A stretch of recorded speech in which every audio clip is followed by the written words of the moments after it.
İnternetten 1300'ye sipariş ettik arkadaşlar. Öyle gidip 1,5 milyon lira vermedik.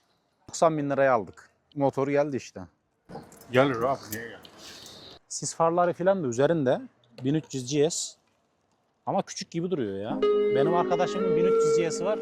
Bayağı büyük. Bunun boyu niye kısa acaba? Allah Allah. Ama Musatti yazıyor. Ben BMW sipariş ettiydim. Dolandırıldık mı abi yoksa?